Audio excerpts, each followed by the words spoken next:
Bonjour à tous et bienvenue dans cette nouvelle vidéo. On se retrouve aujourd'hui pour parler de ce smartphone, le Motorola Edge 40, un smartphone qui n'est pas très connu, qui n'est pas très répandu sur le marché, notamment en France. D'ailleurs, dans la globalité, Motorola a disparu peu à peu du marché des smartphones et c'est assez dommage parce que c'était quand même des pionniers à l'époque. Et ils ajoutaient toujours une touche en plus par rapport à la concurrence, notamment au niveau de l'interface, des fonctionnalités, etc.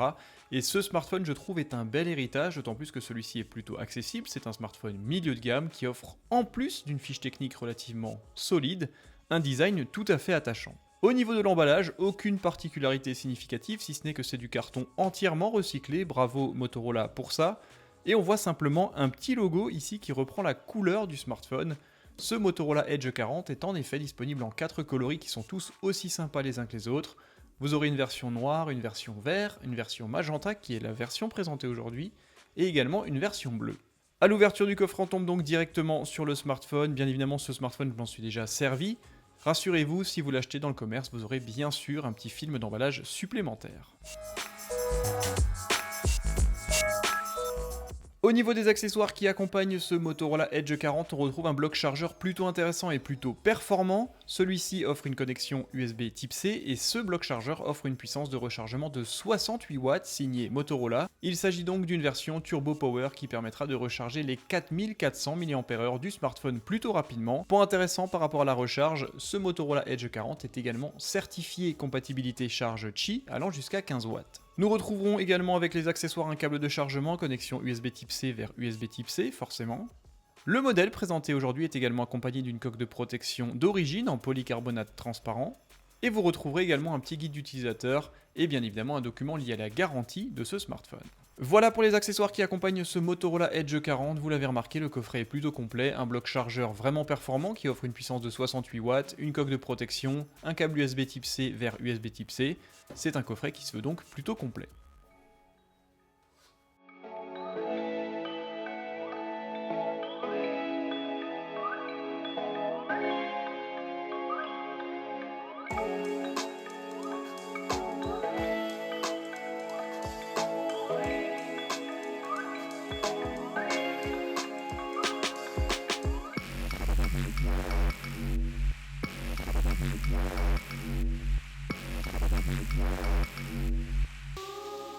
Voici donc, mesdames et messieurs, le Motorola Edge 40 dans cette superbe version magenta. C'est vraiment la version que je voulais vous présenter. Alors, ça n'est pas mon coloris favori, quoi qu'il en soit, c'est celui qui détonne le plus, qui est le plus original selon moi dans toute la collection proposée aujourd'hui par Motorola, qui est composée de 4 couleurs. Et je trouve que ça fait vraiment du bien aujourd'hui de retrouver un smartphone qui sort un petit peu des sentiers battus et qui offre un design tout à fait particulier et une personnalité au niveau de son dessin. D'ailleurs, les finitions sont vraiment ultra haut de gamme, je trouve, sur ce produit, qui est commercialisé à un prix tout à fait intéressant. A l'arrière de ce smartphone, on retrouve donc cette coque tout à fait particulière qui est similaire à du cuir vegan. On retrouve bien sûr le petit logo en bas, un petit peu comme si vous achetiez un pot de peinture dans un magasin de bricolage, qui vous indique le coloris utilisé. Il s'agit donc ici de la version Viva Magenta, on retrouve le logo Motorola au centre du smartphone, et bien sûr, comme toujours au niveau du design, dans le coin supérieur de la coque, on retrouve l'intégration de ces deux capteurs photo ainsi qu'un flash dual LED. Et la partie photo n'est pas en reste sur ce smartphone, en effet, le capteur principal est un énorme capteur de 50 mégapixels. Celui-ci est couplé à une optique vraiment lumineuse pour le coup, bien plus lumineuse que sur la plupart des autres smartphones plus haut de gamme. Il s'agit en effet d'un diaphragme ouvrant à f1.4, c'est une focale grand angle de 24 mm, offrant en plus de ça une excellente stabilisation optique. Bien sûr, l'utilisation d'une telle définition de 50 mégapixels permet d'utiliser une technologie baptisée pixel binning pour générer des photosites 4 fois plus grands, et de ce fait-là, offrir des photos en 12,5 mégapixels beaucoup plus pertinente en cas de faible luminosité, on capte plus de détails, plus de lumière. D'ailleurs, l'utilisation de cette technologie permet de générer des photosites allant jusqu'à 2 microns, ce qui permet de capter beaucoup de lumière et de ce fait-là réussir les photographies même de nuit. Autre particularité sur ce capteur principal au niveau de la focale de 24 mm, vous avez, comme chez Apple, la possibilité de naviguer dans 3 focales différentes, une focale de 24 mm, de 35 mm ou de 50 mm lors de l'utilisation du mode portrait. Et cette fonctionnalité est plutôt intéressante. Le second capteur photo sur ce smartphone est un capteur de 13 mégapixels, il s'agit là d'une focale ultra grand angle couplée à une optique à ouverture f2.2 qui permet de faire des photos assez sympathiques, notamment s'il n'y a pas assez de recul. Point intéressant, ce capteur gère également la photographie macro, et pour le coup les détails sont bien présents, les résultats sont tout à fait satisfaisants. La captation vidéo sur ce smartphone n'est pas en reste, on peut bien sûr filmer en 4K avec une limitation à 30 images par seconde, celui-ci offre également la possibilité de filmer en Full HD 1080p à 30 et 60 images par seconde. Au niveau des tranches du smartphone qui sont vraiment réussies, très fines, très minimalistes, on retrouve bien sûr les boutons de contrôle volume plus et moins avec le bouton de démarrage physique du smartphone. Au niveau de la tranche inférieure, on retrouve une grille pour le premier haut-parleur. Point intéressant sur la signature sonore, ce smartphone offre 2 haut-parleurs stéréo compatibles Dolby Atmos, et pour le coup le son est vraiment intéressant, très englobant et la puissance est tout à fait suffisante. Vous retrouverez ensuite un microphone extérieur, une connexion USB Type C et le tiroir dans lequel on pourra mettre une carte nano SIM compatible 5G. Pas de possibilité d'étendre la mémoire sur ce smartphone qui de base est de 256 Go. Sur la tranche opposée, il n'y a ni bouton ni interaction, c'est très bien réalisé et très bien dessiné, les bordures sont vraiment très fines, c'est très joli.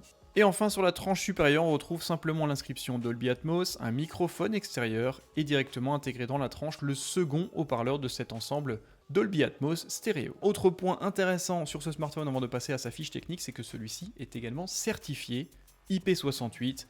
Vous allez le voir, la fiche technique est vraiment irréprochable ou presque sur ce produit. Concernant les performances de ce smartphone, on retrouve un excellent processeur Dimensity 8020, on retrouve 8 Go de RAM, 256 Go d'espace de stockage, et la partie graphique quant à elle est allouée directement au GPU Mali G77 en version MC9.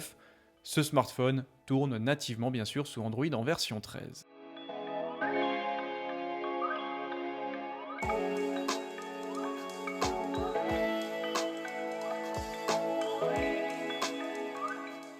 Une fois qu'on démarre le smartphone, on tombe sur ce superbe écran. Motorola bien sûr maîtrise ce chapitre et pour le coup celui-ci est excellent. On retrouve une dalle de 6,55 pouces, technologie POLED, donc des contrastes infinis, une luminosité maximum qui peut atteindre 1200 nits. L'écran est vraiment sublime, très lisible. Il s'agit en effet d'une dalle 2,5D, donc qui se recourbe légèrement sur les bordures pour être un petit peu plus immersive.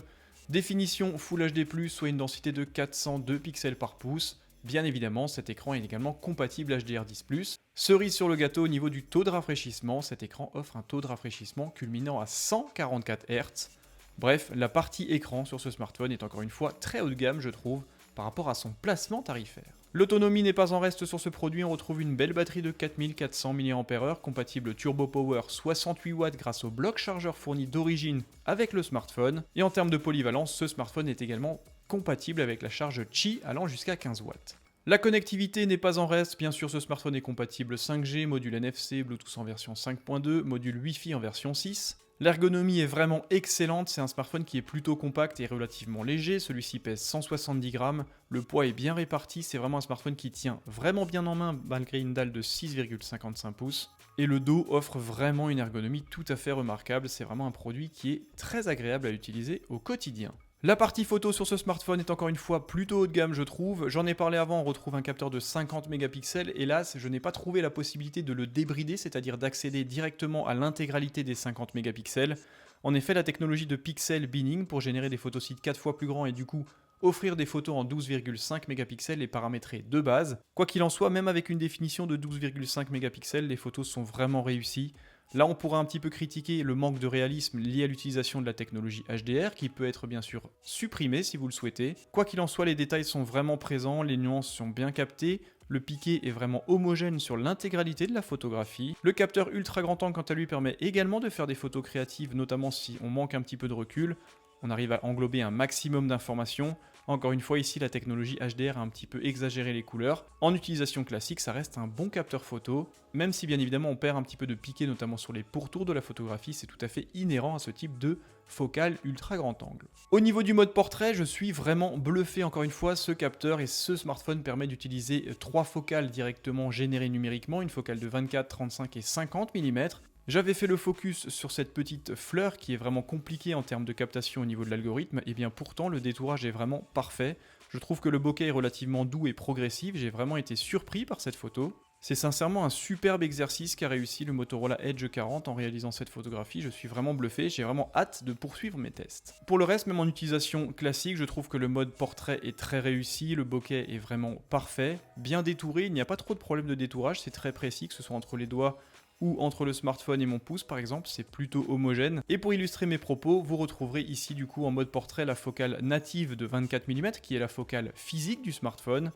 Vous retrouverez ensuite une focale de 35 mm qui s'apparente à une focale reportage qui est générée numériquement. Et vous aurez en troisième position également accès à une focale simulée de 50 mm. C'est donc un crop directement sur la définition de 50 mégapixels pour générer un portrait un petit peu plus réaliste. Voilà pour le déballage et la présentation rapide du Motorola Edge 40 qui est pour moi vraiment le gros coup de cœur des smartphones milieu de gamme en cette fin d'année 2023. Je trouve que le smartphone est vraiment bien réalisé, l'interface très réactive. Bien évidemment, ça reste du Android 13 presque stock. Quoi qu'il en soit, il y a quelques améliorations comme toujours proposées par Motorola qui sont bienvenues. On peut paramétrer tout ce que l'on souhaite, il y a des petits guides d'utilisateurs un petit peu cachés partout. Tout fonctionne très bien, tout est paramétrable comme on le souhaite, c'est un smartphone qui est bien réalisé. La partie software comme la partie hardware. Il ne manque strictement rien, je trouve, encore une fois, pour ce smartphone. Personnellement, ce smartphone, j'ai pu me le procurer à 399 € parce que j'habite près de la frontière allemande. Et à ce prix-là, à mon sens, il n'y a pas mieux sur le marché. Mais je sais que ce produit est vendu en général aux alentours de 499 ou 599 € en fonction du lieu et du moment de l'achat. Mais même à ce prix-là, pour moi, ça reste un smartphone très intéressant. En effet, il ne lui manque rien. Merci à tous d'avoir suivi cette vidéo de présentation et de déballage. Posez-moi bien sûr toutes les questions que vous voudrez sur ce smartphone. Rejoignez-moi sur Instagram si vous souhaitez découvrir les photos et vidéos faites avec ce smartphone. Merci d'être toujours plus nombreux. Prenez soin de vous. Bye bye.